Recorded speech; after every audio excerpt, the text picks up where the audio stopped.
Replenishment of nutrients in soil.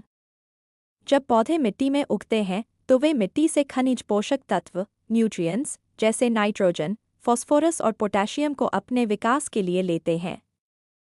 इस कारण समय के साथ मिट्टी में इन पोषक तत्वों की मात्रा कम होती जाती है। इसलिए मिट्टी को उपजाऊ बनाए रखने के लिए इन पोषक तत्वों को वापस मिट्टी में मिलाना जरूरी होता है। डीकंपोजर्स की मदद से। मिट्टी में कुछ जीव होते हैं जिन्हें विघटक डीकंपोजर्स कहते हैं।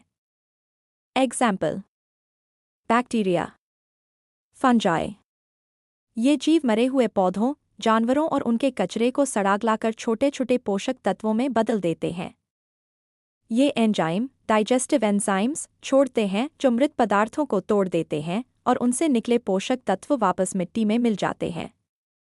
एग्जाम्पल: जब पेड़ों के पत्ते जमीन पर गिरकर सड़ जाते हैं तो कुछ समय बाद वे मिट्टी का हिस्सा बन जाते हैं और मिट्टी को फिर से उपजाऊ बना देते हैं। Manure and fertilisers. फसल काटने के बाद मिट्टी में नाइट्रोजन की कमी हो जाती है क्योंकि पौधे इसे बहुत ज़्यादा इस्तेमाल करते हैं। इसलिए किसान मिट्टी में खाद मैन्योर, उर्वरक फर्टिलाइजर्स डालते हैं। ये मिट्टी को नाइट्रोजन, फॉस्फोरस और पोटेशियम जैसे ज़रूरी पोषक तत्व देते हैं। एग्जाम्पल: किसान खेत में गोबर की खाद या रासायनिक उर्वरक डालते हैं ताकि अगली फसल अच्छी हो सके। Leguminous crops. मिट्टी में पोषक तत्व बढ़ाने का एक और तरीका है दलहनी पौधे उगाना। एग्जाम्पल: पी प्लांट मटर, बीन प्लांट सेम। इन पौधों की जड़ों में राइजोबियम नाम का बैक्टीरिया रहता है।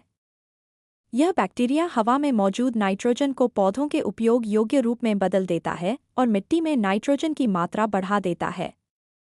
एग्जाम्पल: किसान कई बार एक फसल के बाद मटर या दाल की फसल लगाते हैं ताकि मिट्टी में फिर से नाइट्रोजन बढ़ सके। मिट्टी में पोषक तत्व वापस लाने के मुख्य तरीके हैं। डीकंपोजर्स मृत पदार्थों को सड़ाकर पोषक तत्व मिट्टी में मिलाते हैं। मैन्योर और फर्टिलाइजर्स मिट्टी को पोषक तत्व देते हैं। लेग्यूमिनस प्लांट्स प्लस राइजोबियम मिट्टी में नाइट्रोजन बढ़ाते हैं।